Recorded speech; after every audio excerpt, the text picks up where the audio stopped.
itu kan bisa dibilang itu semua literatur segala macam itu ada saksi sejarah gitu ya, yang memang harus kita hidupi. Nah dari itu semua apa pelajaran yang paling Bapak pengen share gitu ke kami semua gitu seputar ya Tionghoa itu? Ya, ternyata peranakan Tionghoa memiliki peran dan jasa yang luar biasa yang selama ini tersembunyi atau disembunyikan. Kita tidak pernah mendengar nama-nama Kue Kek Beng, Li Kun Hian, Po Chai Sing, Cho Bo San. Ini Mega sendiri baru dengar padahal peranakan ya. Itu nama-nama yang bagi saya sangat menggetarkan, menakjubkan, yang saya ingin berbagi ketakjuban saya. Itu sayang sekali kalau kita sebagai bangsa tidak mengetahui nama-nama besar itu. Luar biasa. Jadi, peran mereka apa di situ? Peran mereka ikut mendirikan negara Republik Indonesia. Mereka berdarah-darah, berkeringat, berair mata dalam memperjuangkan Republik ini berdiri. Dan setelahnya mengisi kemerdekaan dengan begitu luar biasa. Mereka adalah kumpulan orang-orang hebat yang tidak terkabarkan. Contoh, Kapiten Sepanjang. Itu seorang Tionghoa, panglima yang sangat luar biasa yang hidup pada tahun 1740-an. Jarang sekali orang mengetahui bahwa hampir 100 tahun sebelum Perang Jawa, Perang Diponegoro itu 1825 sampai 1830, ternyata 1740 ada sebuah peperangan yang paling besar yang pernah terjadi di Tanah Jawa. Peperangan yang dimulai dari Betawi, Jatinegara, sampai ke Banyuwangi. Bayangkan, sepanjang pesisir utara Pulau Jawa, perang. Koalisi antara tentara Tionghoa dengan Jawa. Peperangan yang tidak bisa dihentikan. Melawan Belanda. Itu memiliki jejak hampir di segenap Pulau Jawa. Bayangkan, itu cerita besar, epos bangsa. Dan VOC hampir dikalahkan. Koalisi antara tentara Tionghoa dengan Jawa waktu itu, Surakarta sekarang kan Solo ya, dulu dia di Kertasuro. Ketika berkoalisi dengan tentara Tionghoa, bisa direbut itu keraton dan hampir jatuh Belanda. Seandainya tidak ada pengkhianatan. Itu epos besar. Karena pengkhianatan itulah, akhirnya nama mereka tidak terdengar. Bukan mereka yang berkhianat. Iya, maksudnya ada yang berkhianat. Bukan tidak. Begini Kak, bagaimana cerita ini tersembunyi sekian lama, dikondisikan. Orang Tionghoa juga tidak mengetahuinya, orang Jawa juga tidak mengetahuinya, apalagi orang Sunda atau orang Batak dan lain-lain. Apalagi saya ya. Dari mana Kak? Sulawesi. Sulawesi, iya. Kan sayang sekali. Dan Kapiten Sepanjang ini tidak meninggal sampai Banyuwangi. Dia menyeberang ke Pulau Bali dan mengabdi sampai akhir hayatnya pada salah satu keraton di Bali. Terus kuburannya diketahui? Belum diketahui. Ini tertulis dalam Babat Jawa, Babat Pecinan.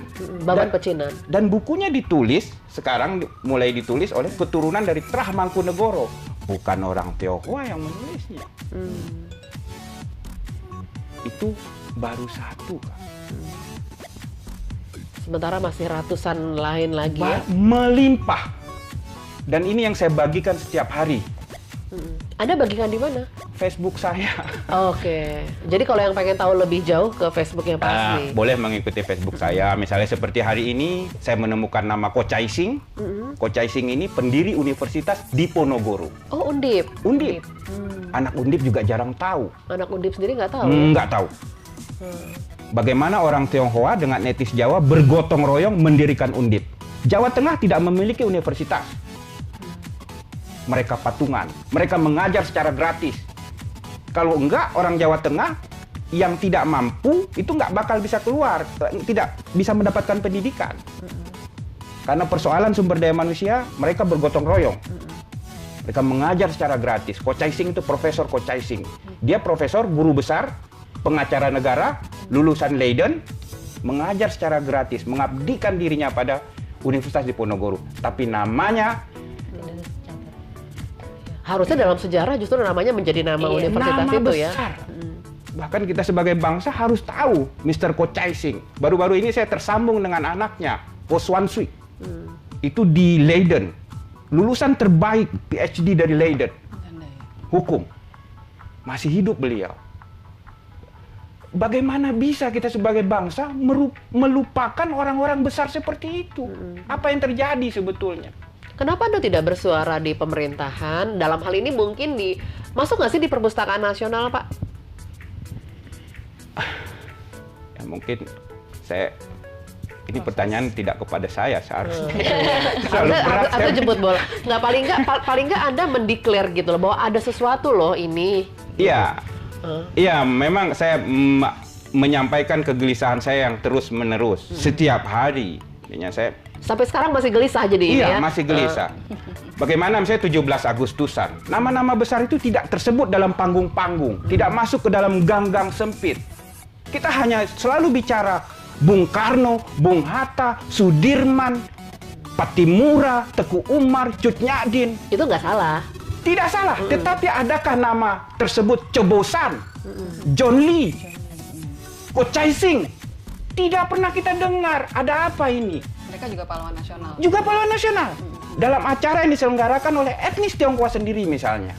Nggak ada nama itu. Kenapa dari etnis Tionghoa ketika mengadakan acara mereka tidak menyuarakan, tidak ada nama-nama itu, kenapa Pak? Mereka tahu kan, pasti dong ada pembina-pembinanya, seniornya yang tahu gitu. Saya hanya berani menduganya ya. Tidak berani mengatakan bahwa sebenarnya seperti apa. Tapi saya kira memang ini stigma, stereotip yang kemudian merasuk kepada orang etnis Tionghoa sendiri, yang mereka juga merasa, oh benar kita hanya berdagang. Mereka juga lupa bahwa mereka ada darah-darah pejuang. Mereka pendiri republik ini. Mereka taunya bisnis aja ya? Itu. Kadang memang begitu, kayak saya kan memang boleh dibilang masih peranakan Tionghoa. Jadi kita lebih menilai yang penting hidup saya aman, bisnis saya jalan, saya bisa hidup.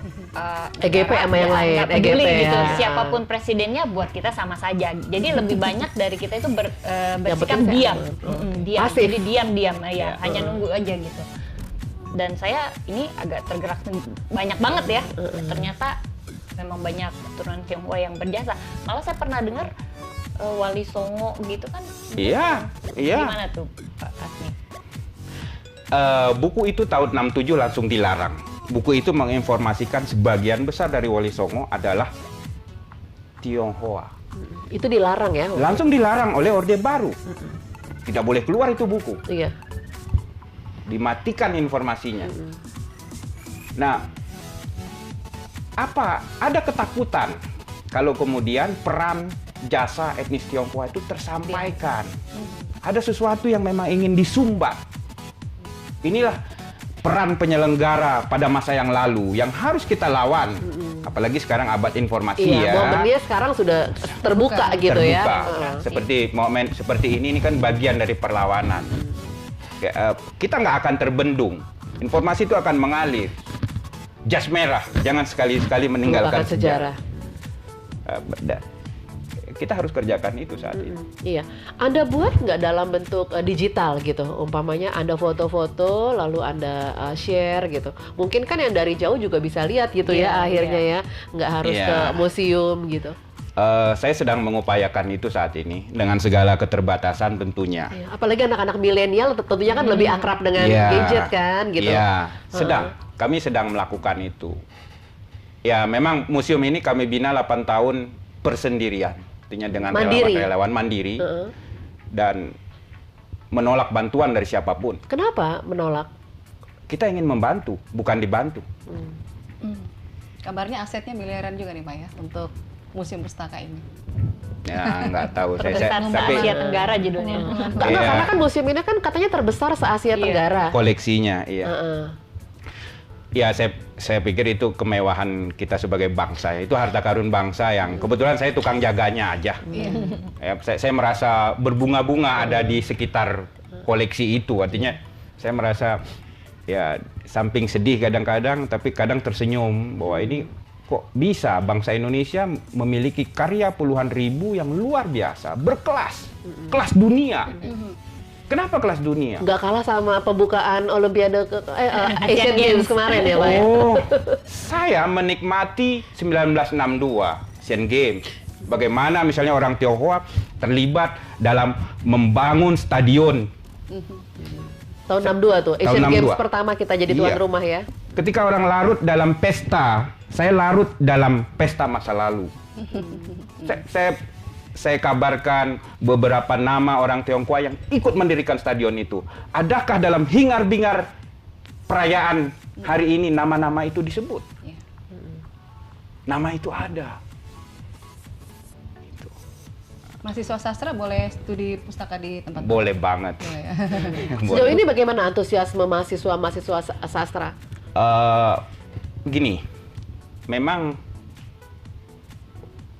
sejarah peranakan Tionghoa ini masih mendapatkan tantangan dari pihak-pihak internal lembaga pendidikan. Dosennya masih melihat itu bukan bagian dari sejarah Indonesia. Dosennya bilang begitu? Seperti itulah, institusi pendidikannya seperti bukunya itu. orisinal ya?